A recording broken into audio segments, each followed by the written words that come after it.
दूसरा काम क्या करना है कि भविष्य में तो लूटखोरी बंद हो, भ्रष्टाचार बंद हो।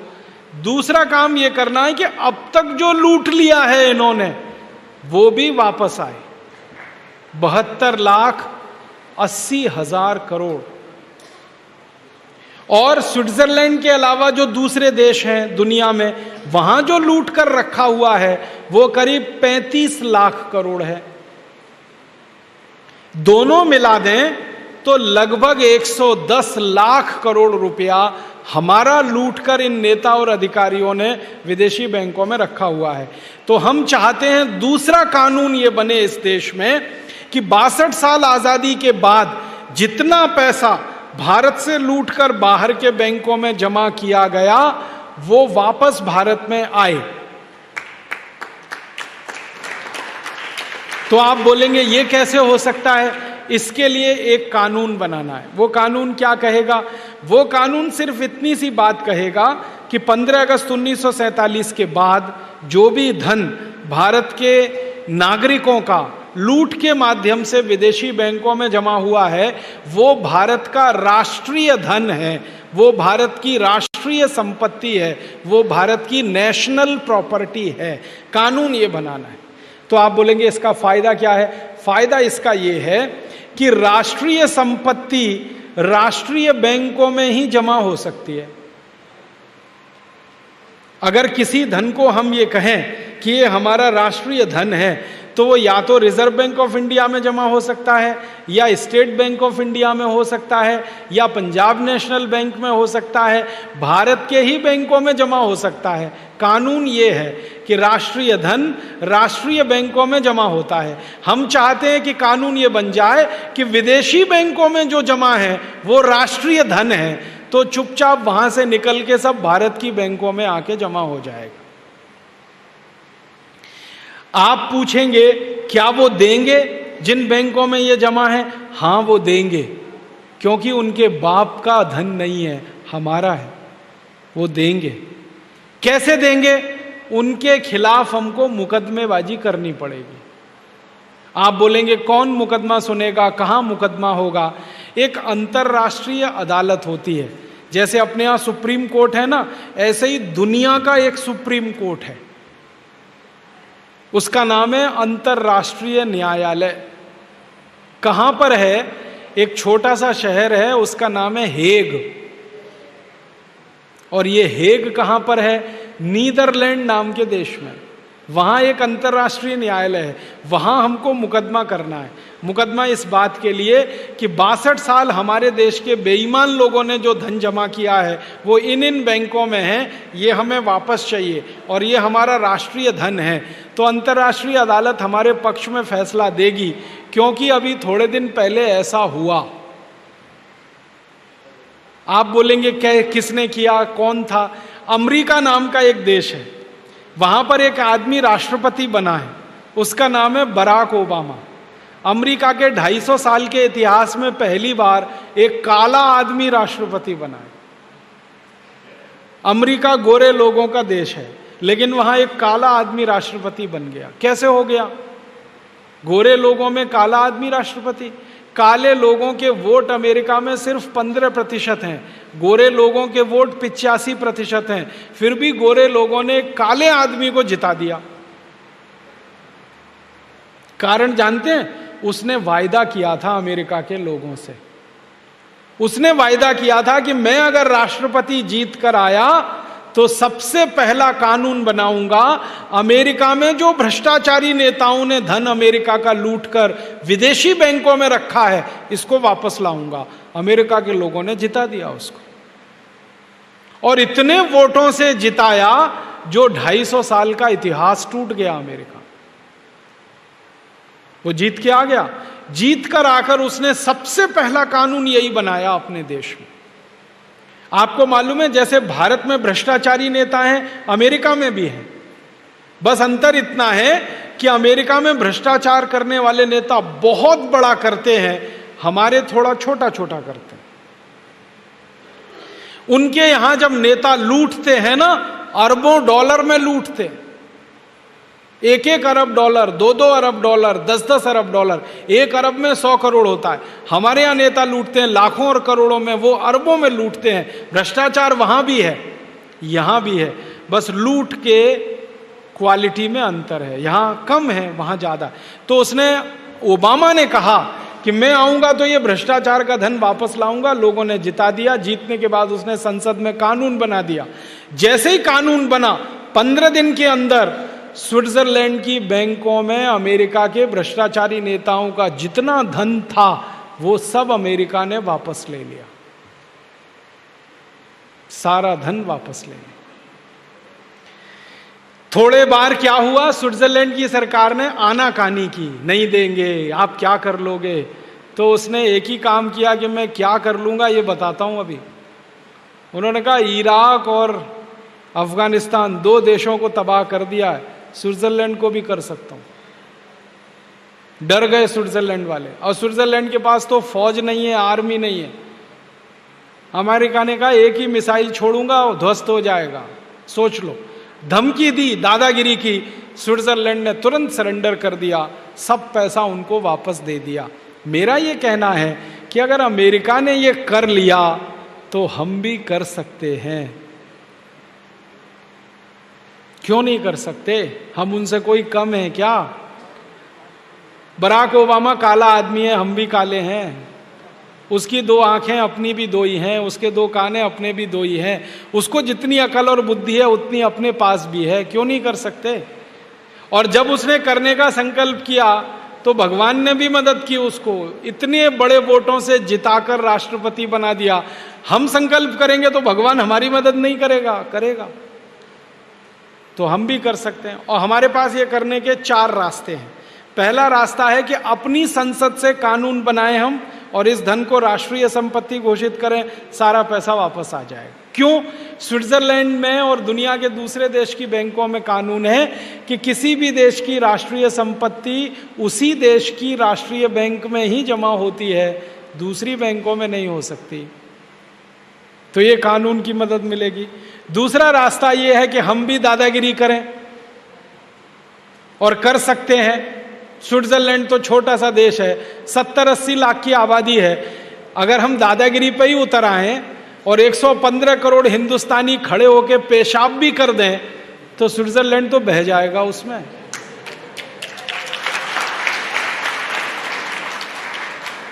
हम भी कर सकते हैं दादागिरी।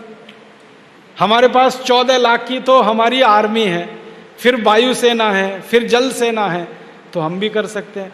फिर आप बोलेंगे हम दादागिरी करेंगे तो वो भी कर सकते हैं। उल्टा होने वाला है। अगर हमने दादागिरी की तो दुनिया के 50 देश हमारे साथ आके दादागिरी और ज्यादा करेंगे, क्योंकि उनका पैसा भी वहां पड़ा है। तो स्विट्जरलैंड तो अकेला पड़ जाएगा। तो दादागिरी करके हम पैसा ला सकते हैं।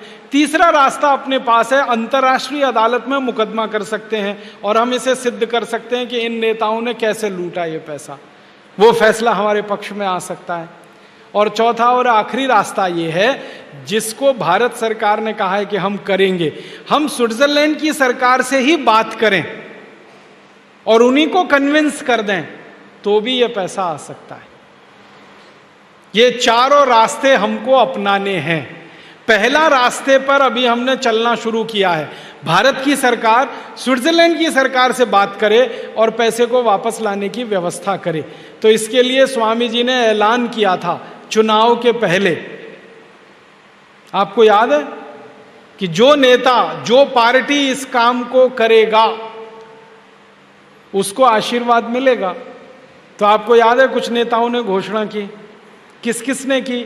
सबसे पहले लाल कृष्ण आडवाणी ने कहा कि अगर मेरी सरकार आएगी मैं इस पैसे को वापस लाऊंगा। दूसरी बात फिर किसने की? राहुल गांधी ने की कि अगर हमारी सरकार आएगी तो हम भी इस पैसे को वापस लाएंगे। तीसरी बात किसने की? शरद यादव ने की कि हमारी सरकार आएगी तो हम इस पैसे को लाएंगे। चौथी बात किसने की? सीताराम येचुरी ने की, माने कम्युनिस्ट पार्टी ने की, कांग्रेस पार्टी ने की, बीजेपी ने किया, जनता दल ने कहा, समाजवादी पार्टी ने कहा, मुलायम सिंह यादव ने, अगर हमारी सरकार आएगी तो हम भी लाएंगे। कई पार्टियों ने ये बोला। तो अब हम क्या कर रहे हैं, चुनाव हो गए, सरकार आ गई और संयोग से कांग्रेस की सरकार आ गई, तो अब हम उनके पीछे लगे हैं, लाओ आपने बोला था। और इस सिलसिले में परम पूजनीय स्वामी जी प्रधानमंत्री से 2 बार मिल चुके हैं। प्रधानमंत्री ने कहा है कि हम जरूर इस रास्ते के इसमें कोशिश कर रहे हैं, आप थोड़ा समय दीजिए, 3-4 महीने, हम जरूर इसको करना चाहते हैं, ये पैसा लाना चाहते हैं। तो हमने कहा ठीक है, ले आइए, बहुत अच्छा है। नहीं लाएंगे तो फिर दूसरा रास्ता अपनाएंगे। और दूसरा रास्ता आप जानते हैं क्या है, हम लोगों के सामने कहेंगे कि देखो इन्होंने कहा था, अब कर नहीं रहे हैं, तो इनको ठीक करो। लोगों के पास सबकी चाबी है। जिनको इस बार मेजॉरिटी से जिता के भेज दिया, लोगों की ताकत इतनी है कि अगली बार उनको डुबो दें। बड़े बड़े दिग्गज डूब गए इस देश में, बड़े बड़े दिग्गज। तो हम लोगों से कहेंगे डुबो दो अब इनको, ये नहीं मान रहे हैं हमारी बात। तो अभी तो वो कह रहे हैं कि हम करेंगे करेंगे, अच्छा है करो भाई, नहीं करोगे तो चैन से तो नहीं सोने देंगे, अब उनको नींद हराम तो उनकी करके रखेंगे हम। तो ये रास्ते पर अभी हम चल रहे हैं।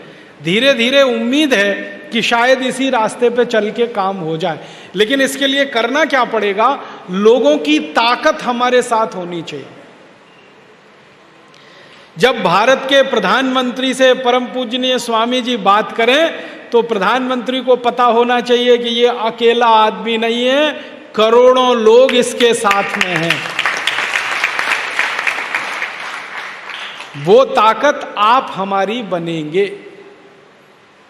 इसलिए मैं आपको एक विनती करने आया कि हमारे भारत स्वाभिमान की ताकत बढ़ाइए ताकि हम ये काम जल्दी से कर सकें। करोड़ों करोड़ों लोग हमें चाहिए इस देश। और एक तीसरा काम हम करना चाहते हैं कि जो पैसा स्विट्जरलैंड और विदेशी बैंकों में वो आ गया, अगर भारत में 110 लाख करोड़ आएगा, तब इसके लिए हम क्या करेंगे, इस पैसे को भारत माता के नाम से एक ट्रस्ट बनाकर, भारत माता के नाम से एक कोष बनाकर उसमें जमा करेंगे। सरकार के खजाने में नहीं रखेंगे इस पैसे को, फिर लुट जाएगा, पता ही नहीं। और उस खजाने पर, उस कोष पर नागरिकों का नियंत्रण होगा। माने जो नागरिक हैं वो सीधे इसको कंट्रोल करेंगे। फिर आप बोलेंगे इस पैसे का करेंगे क्या? इस पैसे से सबसे पहला काम ये करना है कि गांव की जो गरीबी है वो दूर करनी है। 84 करोड़ लोग जो गरीब हैं वो सबसे ज्यादा गांव में हैं। गांव के लोगों की गरीबी दूर करनी है। कैसे दूर होगी? 6,38,365 गांव की गरीबी दूर करनी है। तो सबसे पहला काम हम ये करने वाले हैं कि ये जो 110 लाख करोड़ रुपया है, इसका खर्चा करके गांव गांव में उद्योग शुरू करने हैं। गांव गांव में उद्योग। अभी जो उद्योग हैं वो शहरों में हैं। भोपाल में उद्योग हैं, इंदौर में उद्योग हैं, ग्वालियर में हैं, उज्जैन में हैं, दिल्ली में हैं, बनारस में है, इलाहाबाद। बड़े शहरों में तो उद्योग हैं, छोटे गांवों में कुछ नहीं है। इसलिए गांव के लोगों को भाग भाग कर शहर में आना पड़ता है रोजगार के लिए। कितने दुख और तकलीफ की बात है कि कोई व्यक्ति अपना घर परिवार छोड़कर दूर शहर में जाकर नौकरी के लिए परेशान होता है। और उसकी परेशानी इतनी जबरदस्त होती है कि गांव से आदमी जब शहर चला जाता है रहने के लिए, तो शहर के सबसे गंदे इलाके में रहता है जिसको झुग्गी झोंपड़ियां कहते हैं। उन झुग्गी झोंपड़ियों में हम पैदल नहीं निकल सकते, नाक पर रूमाल रखना पड़ता है, इतनी बदबू आती है।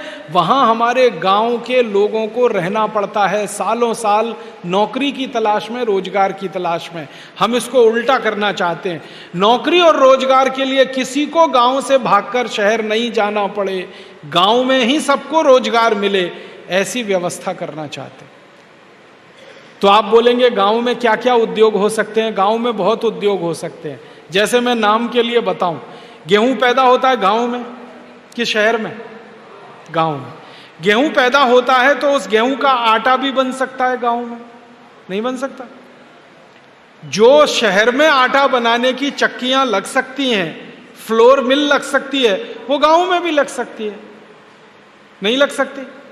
बिजली की व्यवस्था अगर गांव में हो जाए तो गेहूं से आटा बनाने का काम गांव में ही हो सकता है। अगर गेहूं का आटा बनकर गांव से शहर में बिकने को जाए तो गेहूं तो बिकता है 10-11 रुपए, आटा बिकता है 25 रुपए, तो किसानों को फायदा होगा कि नहीं? डबल। तो हम किसानों को क्या समझाना चाहते हैं? गेहूं पैदा करो, गेहूं मत बेचो, आटा बेचो, क्योंकि गेहूं बेचने में लाभ नहीं है, आटा बेचने में लाभ। ऐसे ही दूध कहां होता है? गांव में। जानवर सबके पास गांव में। तो हम किसानों को कहना चाहते हैं कि दूध बेचना है तो दूध मत बेचो, दूध के सामान बना के बेचो। दूध में से घी निकलता है, मक्खन निकलता है, दूध का दही बनता है। आपको मालूम है हमारे देश में एक विदेशी कंपनी है, उसका नाम है नेस्ले। वो दिल्ली के आसपास के गांव से दूध लेती है 12 रुपए लीटर, और उस दूध का दही जमाती है और उसको बेचती है 65 रुपए किलो। आजकल आपको मालूम है दही के छोटे छोटे पैकेट आने लगे, 65 रुपए किलो का दही बेच लेती है वो कंपनी दिल्ली में। दूध से दही बनाना कौन सी खास बात है बताओ जरा? कौन सी मशीन लगती है इसमें ये बताओ? कितनी पूंजी लगती है ये बताओ? एक पैसा लगाए बिना, बिना कोई मशीन के हम दूध से दही बना सकते हैं। अब दूध से दही वो कंपनी बना सकती है तो किसान भी बना सकते हैं। तो हम किसानों को कहना चाहते हैं दूध नहीं दही बेचो, 65 रुपए किलो का बिकता है, दूध तो 12 रुपए किलो का है। दूध नहीं घी बेचो, 300 रुपए किलो बिकता है, दूध तो सिर्फ 12 रुपए किलो बिकता है। मक्खन बेचो, माने दूध से बनी हुई चीजें गांव से तैयार होकर शहरों में बिकें। कपास है, कपास गांव में होती है ना, तो कपास का सूत बनाए, गांव में हो सकता है। चरखा चलाने का काम इस देश के लोगों ने बहुत समय तक किया। गांधी जी के जमाने में गांव गांव चरखा चलता था, सूत बनता था।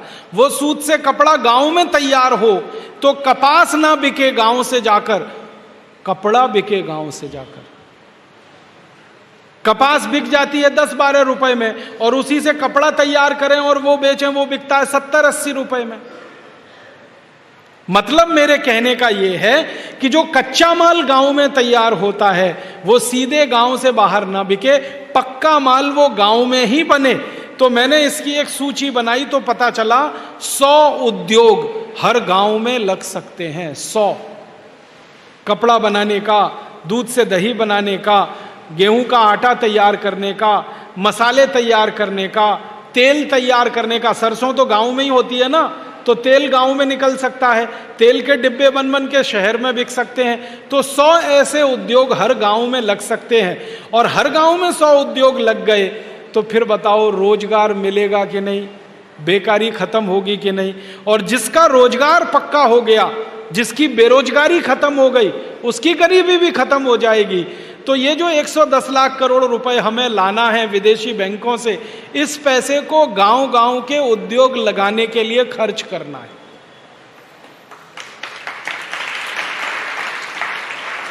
और कहां खर्च करना है? हमारे गांव में बिजली नहीं है, तो मैंने हिसाब निकाला 4 लाख गांव को बिजली चाहिए। 4 लाख गांव को बिजली चाहिए तो बिजली कितनी लगेगी? तो मैंने हिसाब निकाला करीब 50 से 60 हजार मेगावाट बिजली लगेगी। अब 50 से 60 हजार मेगावाट बिजली लगेगी तो ये कहां से आएगी? इसके लिए बिजली घर लगेंगे। एक बिजली घर अगर हम बनाते हैं 1 मेगावाट का तो उसमें 4 करोड़ रुपए खर्च होते हैं। इसको सुनना ध्यान से। एक बिजली घर हम बनाते हैं 1 मेगावाट का तो 4 करोड़ खर्च होते हैं। 60 हजार मेगावाट के लिए बिजली घर लगाएं, 2.5 लाख करोड़ खर्च होगा। तो 2.5 लाख करोड़ माने 110 लाख करोड़ की हमें बिजली की व्यवस्था हो जाए। एक गांव, एक भी गांव ऐसा नहीं बचेगा जहां बल्ब ना हो और पंखा ना हो। तो बिजली भी हो सकती है, उद्योग भी लग सकते हैं। फिर शिक्षा की बात करें, स्कूल खोलने हो कॉलेज खोलने हो, इंजीनियरिंग कॉलेज खोलने हो, मेडिकल कॉलेज खोलने हो, वो भी गांव-गांव में संभव। सड़क बनानी हो, हॉस्पिटल बनाने हो, डॉक्टर हमें रखने हो, हमें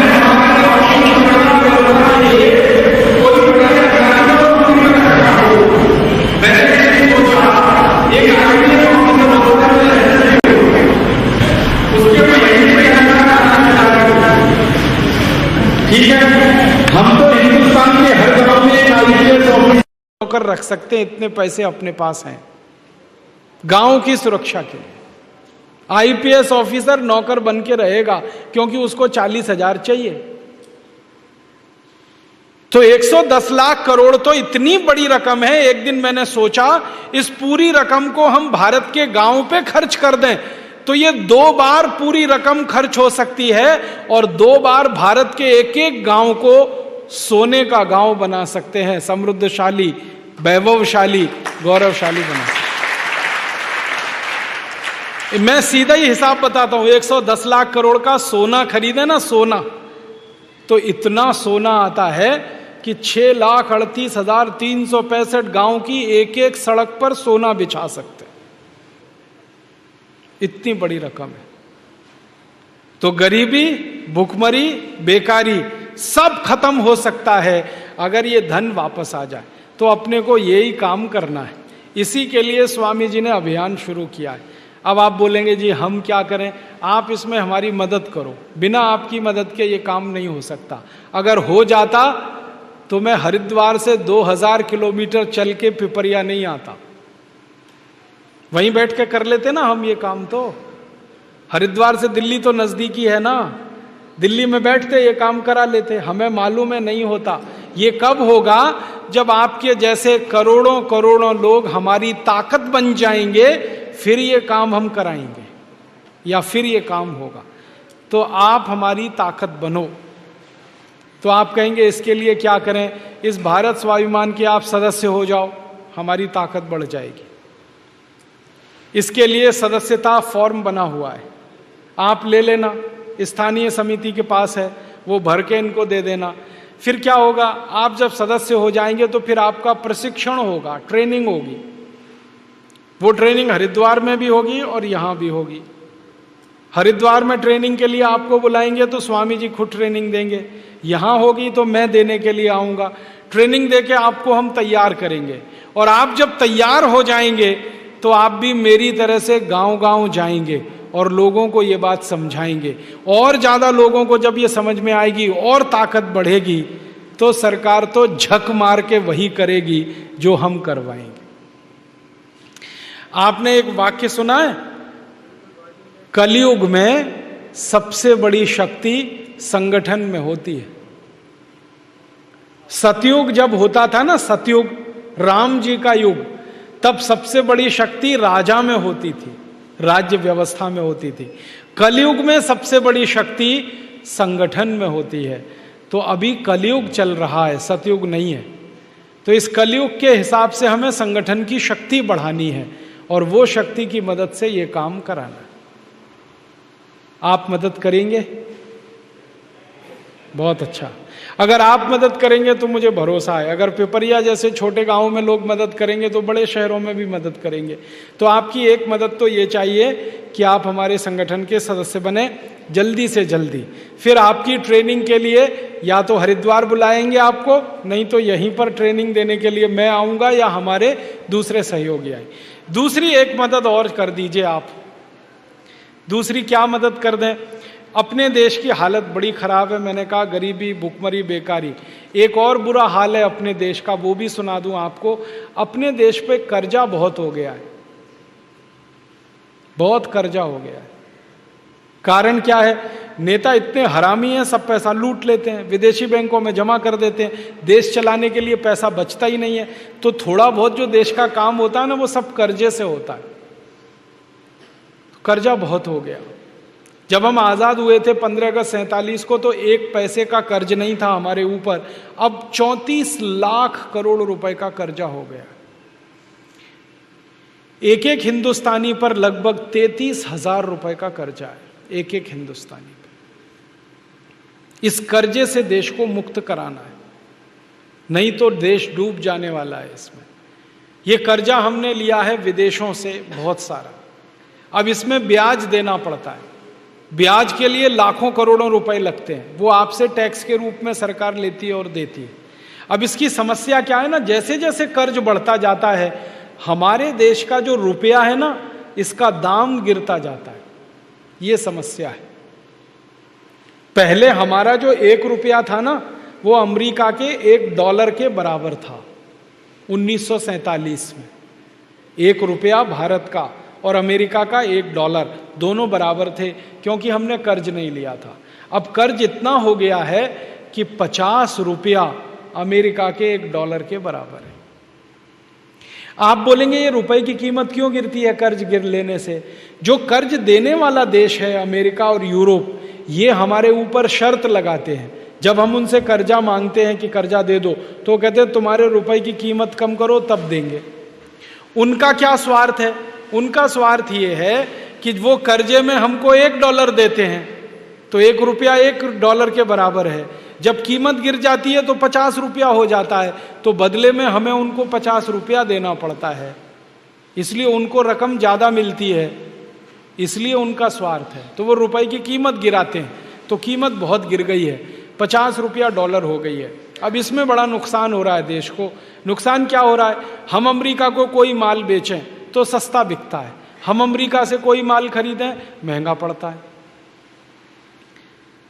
उनको तो $1 का माल है जो भारत को बेचते हैं, हमारे लिए वो 50 रुपए का बैठता है, तो हम सस्ता बेचते हैं महंगा खरीदते हैं। इसमें व्यापार घाटा होता है, घाटे की पूर्ति के लिए फिर कर्ज लेना पड़ता है। इस चक्कर में हम फंस गए।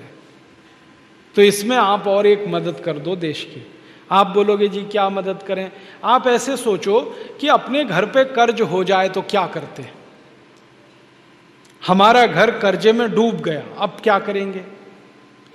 तो 2 ही रास्ते हैं, या तो घर की आमदनी बढ़ाकर कर्ज को वापस करेंगे, या घर का खर्चा कम करके पैसे बचा के कर्ज वापस करेंगे। 2 ही रास्ते हैं ना, या तो घर का खर्चा कम करें या घर की आमदनी बढ़ाएं। अभी ये दोनों काम अगर हम करें तभी देश बचता है। तो मैं आपसे एक विनती करने आया हाथ जोड़कर कि अपने देश पे कर्ज बहुत हुआ है, इसको दूर करने के लिए देश की आमदनी बढ़ाएं और देश का खर्चा घटाएं। खर्चा कम हो, आमदनी ज्यादा हो। तो आप बोलेंगे खर्चा कैसे घटाएं? खर्चा घटाने का सरल तरीका यह है कि आपकी जिंदगी में फालतू काम जो आप करते हो वो मत करो, खर्चा नहीं हो। फालतू काम करना बंद कर दो, खर्चा नहीं होगा। आप बोलेंगे जी कौन से काम हैं जो हम फालतू करते हैं? सवेरे से शाम तक देखो ना कितने फालतू काम करते हो, जिनको ना करें तो भी जिंदा रह सकते हो आप। मैंने इस पे बड़ा अभ्यास किया कि एक एक आदमी इस देश में कितना पैसा बचा सकता है देश का, फालतू काम ना करे तो आप बोलो क्या क्या काम ना करें? तो छोटी छोटी बातें कहता हूं, अच्छी लगे तो आज से ही अपने जीवन में अपनाना। पहला फालतू काम जो हम सवेरे ही सवेरे करते हैं, जिसमें देश का 70,000 करोड़ रुपए खर्च हो जाता है, फालतू का है बिल्कुल, वो काम है चाय पीना। सवेरे ही उठ के चाय सुड़कने लगते, और कई तो ऐसे महान लोग हैं बिना टट्टी जाए चाय पीने लगते। वो तो मुझे कहते हैं कि चाय पियो नहीं तो टट्टी भी नहीं उतरती, संडास नहीं जा सकते, इसलिए चाय पहले पीते हैं। उनको बेड टी चाहिए, बिस्तर पे चाय चाहिए। और इसमें खर्चा कितना होता है? 1 किलो चाय 150 रुपए की है। हर साल भारत के लोग 70 करोड़ किलोग्राम चाय पी जाते हैं। सोचो कितना पैसा खर्च करते हैं फालतू में। और ये फालतू इसलिए भी है कि चाय पी पी के अपना शरीर खराब होता है। ज्यादा चाय पियोगे नशा हो जाएगा। नशा पता है किस बात का? रोज चाय पीनी पड़ेगी, एक दिन ना पिए तो सिर में दर्द हो जाएगा। बहुत लोग मुझे कहते हैं एक दिन भी चाय ना मिले तो सिर घूमने लगता है। तो ऐसा नशा किस काम का। और दूसरी समस्या, चाय पियो तो पेट खराब। चाय से पेट खराब पता है कैसे होता है? चाय में कुछ केमिकल हैं। एक केमिकल है उसका नाम है कैफीन, दूसरा है निकोटिन, तीसरा है टैनिन। ऐसे 18-20 केमिकल हैं चाय में। ये सब पेट में जाके अम्लता बढ़ाते हैं। अम्लता समझते हैं? एसिडिटी। पेट में वैसे ही गैस एसिड बनता है, अम्ल बनता है। चाय पियो तो और ज्यादा बनता है। और पेट में जब अम्ल ज्यादा बनने लगता है तो वो खून में चला जाता है। खून की अम्लता जब बढ़ती है तो 80 रोग आते हैं शरीर में। घुटने दुखना, कमर दुखना, कंधा दुखना, जोड़ों में दर्द होना, हृदयघात होना, हार्ट अटैक होना, फिर कई बार ब्रेन हेमरेज होना। खराब से खराब रोग शरीर के खून की अम्लता बढ़ने के बाद ही आते हैं। और ये अम्लता सबसे ज्यादा चाय से बढ़ती है। तो क्यों फालतू में पीना? मत पियो। आदमी को छोड़कर कोई चाय नहीं पीता। मैंने बहुत बार कुत्ते को पिला के देखा, नहीं पीता। गाय को पिलाया, नहीं पीती। भैंस को पिलाया, वो भी नहीं पीती। कोई जानवर चाय नहीं पीता। पक्षी भी नहीं पीते। दूध पीते हैं, दही खा लेंगे, पानी पी लेंगे, चाय नहीं पीता कोई। ये मनुष्य मूर्ख है जो पीता रहता है। अकेला नहीं पीता, हर घर में आने वाले को पिलाता है, तू भी पी। अपनी आंतें जलाते हैं, पेट जलाते हैं, पैसा बर्बाद करते हैं, स्वास्थ्य खराब होता है। चाय पीने वालों को भूख नहीं लगती। जिनको भूख नहीं लगेगी शरीर मजबूत नहीं होगा, कमजोर होगा। कमजोर होगा तो बीमारियां। इसलिए मत पियो। आप चाय छोड़ दो, सारा देश चाय छोड़ दे, 70,000 करोड़ रुपए देश के बचते हैं। तो आप छोड़ दो। कोई भी भारत के महापुरुष ने चाय नहीं पी कभी भी। महात्मा गांधी, सरदार पटेल, सुभाष चंद्र बोस, चंद्रशेखर आजाद, शहीद भगत सिंह, ऊधम सिंह, किसी ने चाय नहीं पी। आप क्यों पी रहे हो? बंद करो। तो आप बोलोगे फिर क्या पिए चाय की जगह? मैं आपको बताता हूं, दूध पियो। आप बोलेंगे जी दूध पीने से क्या लाभ है? 2 लाभ है। चाय बिकना अगर कम हो जाए, दूध बिकना बढ़ जाए, तो दूध बिकेगा तो जानवर ज्यादा पालने पड़ेंगे, तो मुनाफा सब किसानों को मिलने लगेगा। और चाय का मुनाफा मिलता है ज्यादा से ज्यादा विदेशी कंपनियों को। हमारे देश में जो चाय बिक रही है ना, वो सबसे ज्यादा बेचने वाली कंपनी है ब्रुक बॉन्ड, एक है लिप्टन, एक है टी सिटी, एक है आईटीसी। ये सब विदेशी कंपनियां। तो ज्यादा चाय बिकती है तो मुनाफा विदेशियों को मिलता है, ज्यादा दूध बिकेगा मुनाफा किसानों को मिलेगा। तो क्या अच्छा है? दूध बिके तो दूध पियो, चाय बंद करो। ठीक है? अब कुछ लोग कहते हैं चाय की तलब लगे तो क्या करें? उसका रास्ता मैं बताता हूं आपको, बहुत अच्छा रास्ता। पानी ले लो, खूब गर्म करो उसको, पानी को। उसमें तुलसी की पत्ती डाल दो, अदरक डाल दो, काली मिर्च डाल दो, दालचीनी डाल दो, थोड़ा गुड़ डाल दो, खूब उबाल लो और चाय की तरह से पी लो। काढ़ा बना के पी लो। आप बोलेंगे इतना सब कौन करेगा? तो खाली पानी को खूब गर्म करो, नींबू निचोड़ दो, गुड़ डाल दो, चाय की तरह से पी लो। और ये भी नहीं कर सकते तो खूब पानी को गर्म करो और चाय की तरह से पी लो। बहुत फायदा है। पता है क्या फायदा है? खूब गर्म पानी जब हम पीते हैं तो शरीर के अंदर चाय का जितना जहर जमा है वो सब पेशाब के रास्ते निकल जाएगा, शरीर शुद्ध हो जाएगा। चाय छोड़ दो, ठीक है? बच्चे लोग तो छोड़ देंगे पक्का, और अपने मम्मी पापा की भी छुड़ा दो। आप बोलोगे तो माता पिता भी मानेंगे। और उनको बोलो दूध पियो।